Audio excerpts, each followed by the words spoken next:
पोरो, प्रथमतः धन्यवाद. लक्षात घ्या, माझं एक वाक्य असतं नेहमी बोललेलं की मेहनत कोणाची वाया जात नाही.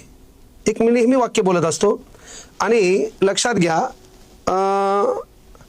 1 जुलै 2015ला मी फॉरेस्ट डिपार्टमेंटमधून परभणीत आलो. मी फॉरेस्टमध्ये असताना देखील काही दिवस पहा, त्या ठिकाणी गोकुंदा आहे किनवटमध्ये, तिथल्या मुलांना लक्ष्य करिअर अकॅडमी आहे, तिथं लेकरांना मी शिकवायचो. तिथं काय आपण रुपया घेतला नाही, पण मला शिकवण्याची आवड होती. डीएड झालं होतं. डीएड सीटीला आपण 6 मार्कांना पास होतो आणि मग इच्छा होती तर आपल्याला तिथं बढियापैकी 50,000 म्हणजे 46,380 मला शेवटचा पगार आठवतो. तो पगार सोडून मी परभणीत आलो आणि परभणीत आल्यावर माझ्याच मित्राच्या क्लासवर मी 3,000 रुपये महिन्यानं क्लास घ्यायचो. लक्षात घ्या, याच्या अगोदर आपला जो स्वतःचा सध्या क्लास आहे त्या क्लासचं नाव जे स्वामी विवेकानंद करिअर अकॅडमी आहे, हिचे संस्थापक आणि संचालक संजय घुगे सर आहेत. तर मुळात या क्लासचा मी विद्यार्थी, तसंच या क्लासचं साफसफाई काम माझ्याकडे होतं, फीस मागण्याचं काम माझ्याकडे होतं. त्याच्यातून मी एक वेगळ्या इगोनं नेहमी बोलायचो की बाबा मी शिकवल, मी बी एखाद्या 50-1 लाखाच्या गाडीत येईल, या रोडनं मग ऑफिस असाल असं मी म्हणायचो. पण असं बोलता बोलता बोलता मी 3 वर्ष गेले आणि 2018च्या एंडिंगला डिसेंबर महिन्यामध्ये मी 6 पोरावर स्वामी विवेकानंद करिअर अकॅडमी इनायतनगरला सुरू केली. इनायतनगरला सुरू केल्यावर लक्षात घ्या, वर्ष 2019 आलं आणि 19 वर्ष आल्यावर माझ्याकडे 101 पोरं झाले. ह्या 100 पोरांची बॅच आणि संध्याकाळी समजा 30 पोरं, सकाळची बॅच संध्याकाळची बॅच, आणि असं करता करता 2020चं जानेवारी महिना ओलांडला. लक्षात घ्या. पण एवढं करत असताना म्हणजे मी 15 पासून क्लास घ्यायलोय. त्याच्या अगोदर मी फॉरेस्टमध्ये लागण्याच्या अगोदर 4-5 महिने पोलीस भरतीची बॅच घेतली होती. आणि एवढं करत असताना मी जर ऑफलाईन क्लास क्षेत्रातून काय कमवलं तर मी एक बुलेट घेतली होती. पहा, मी फॉरेस्टमधल्या पैशावर एक बुलेट घेतली आणि क्लासमधल्या पैशावर एक बुलेट घेतली होती, जी माझ्याकडे सध्या आहे. मेन गोष्ट लक्षात घ्या. आणि मग काय करावं तर मग कोरोना कालखंड आला. आपल्या अकाउंटला 2-3 हजार रुपये आहेत. गुगल मीटवर क्लास चालू केलाय. त्याच्यातून 3,000 रुपयावर मी फॉर्ममध्ये रेड चिपची चप्पल घेतली 2200 रुपयाला. एवढा आपला कार्यक्रम डिलीट. आणि एवढं होत असताना मग 2 लेकरं मला आवर्जून आठवतात की ज्यांनी सांगितलं की सर, ह्या गुगल मीटवर शिकवण्यापेक्षा तुम्ही काय करा, यूट्यूबला शिकवा. आणि मग तेव्हा यूट्यूबला व्हायरल होते नितेश कराळे सर.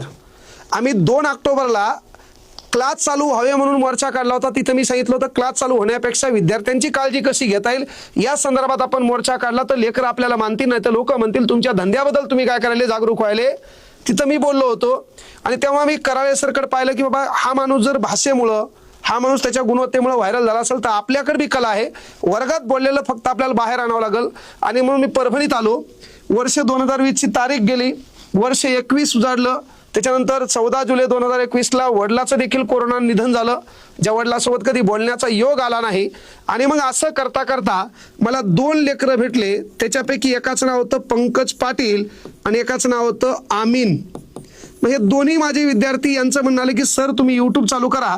आणि याने यूट्यूब चालू केलं. त्या यूट्यूबला 2015 मध्ये माझा असा काढलेला एक फोटो आहे. तो फोटो कुठाला जर विचारलं तर सेलू तालुक्यामध्ये आमच्या भगिनी, सध्या परभणी जिल्ह्याच्या पालकमंत्री, जिंतूर सेलू विधानसभा मतदारसंघाच्या आमदार मेघनादिदी बोर्डीकर, काहीच काम नव्हतं त्या काळी, एखाद्या स्टेजवर जाणं म्हणजे लय भारी वाटायचं. आणि सेलूमध्ये आले होते योगी आदित्यनाथ. त्यांची प्रचार सभा होती. 2019ची गोष्ट आहे, लक्षात घ्या. आणि त्या 19च्या प्रचार सभेमध्ये योगी आदित्यनाथच्या सूत्रसंचालन करायला मी तिथं होतो. त्याच्यातला तो फोटो माझ्या यूट्यूबला 19ला काढलेला. आमीननं ॲड केला. पंकजनं चॅनलला नाव म्हणले सर तुमचंच नाव द्या. आणि मग चॅनल चालू झालं 21मध्ये.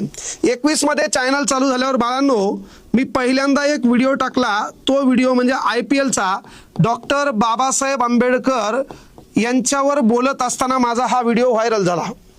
तत्पूर्वी मी 10 व्हिडिओ लग्नात आपल्याला जे कोड घालतात ना, अंगापेक्षा भोंग्या भारी, ते कोड घालून मी 10 व्हिडिओ घेतले. मी अरे बापरे, एवढी प्रामाणिक भाषा पुण्याकडली बोलू लागलो. मी लोकांचा मोबाईल घ्यायचो, सबस्क्राईब करायचो, लोकांच्या मोबाईलमध्ये व्हिडिओ पाहायचो. कारण त्यावेळेस यूट्यूबची जी सिस्टीम होती त्या सिस्टीममध्ये असं होतं की 4000 घंटे व्हिडिओ पाहण्यात यावा, 1000 सबस्क्रायबर व्हावे तरच तुम्हाला लाईव्ह येता येईल. ते करण्यासाठी बोलता बोलता म्हणजे 19चं चॅनल लक्षात घ्या, चॅनल 19ला काढलं.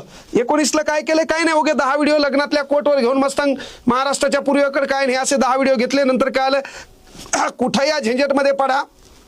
पण आता कोरोना आफ्टर काहीच काम नाही, मग काहीतरी करावं म्हणून आम्ही डबल कामाला लागलो. लोकांचे मोबाईल घे, सबस्क्राईब कर, हे कर, आमकं कर, ढमकं कर, है ना. आणि मग 1000 सबस्क्रायबर. पण जेव्हा IPLचा व्हिडिओ आपला व्हायरल झाला, म्हणजे बाबासाहेबाच्या कृपेनं, लक्षात घ्या, मी आवर्जून काय सांगितलं, माझ्या गाडीमध्ये बी आज 5 स्टॅच्यू आहे असा हात वरती करून, स्वाभिमान. पहा लक्षात घ्या, त्यामध्ये काय झालं की हा व्हिडिओ एवढा व्हायरल झाला की जवळपास एका महिन्यामध्ये 1 लाख सबस्क्रायबर पूर्ण झाले. आज आपण 13 लाखाचा टप्पा पूर्ण केलाय, 13 लाखाच्या टप्प्यापर्यंत आलो. हे महाराष्ट्रातल्या गोरगरीब लेकरांच्या आशीर्वादामुळं आणि पालकाने दिलेल्या साथीमुळं. हे चॅनल कोणतरी डमी चॅनल काढले, सारखा लोगो वापरल्या, सारखे हॅशटॅग वापरले आणि चॅनल क्रॅक केलं होतं. आमचे पोरं 15 दिवसापासून बेदार होते.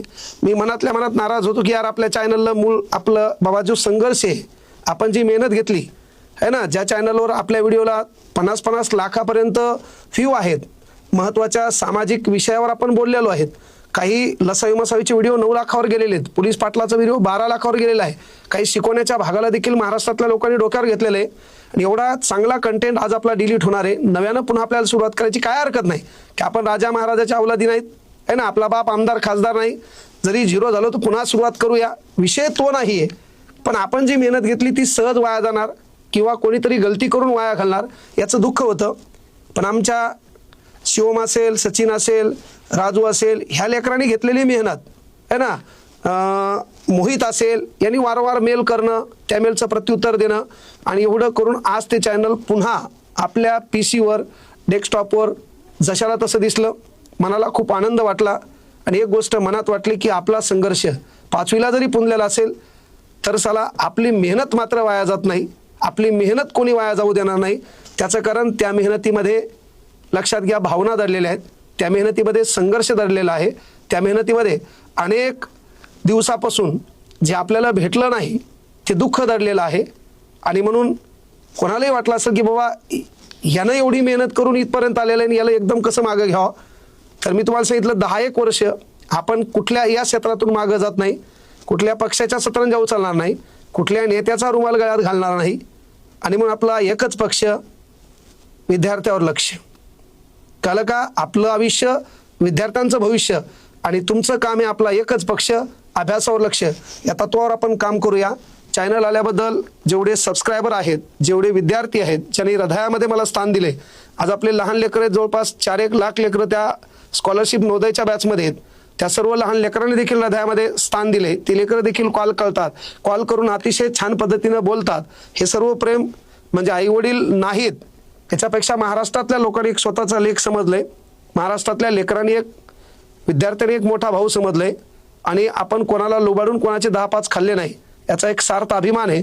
तो अभिमान सदैव तसाच तेवढ ठेवेल. पण आतापर्यंत तुम्ही साथ दिली, आतापर्यंत तुम्ही प्रेम दिलं, ते प्रेम असंच देसाल अशीच एक अपेक्षा ठेवतो. तुमचाच लाडका. धन्यवाद. जय हिंद, जय महाराष्ट्र.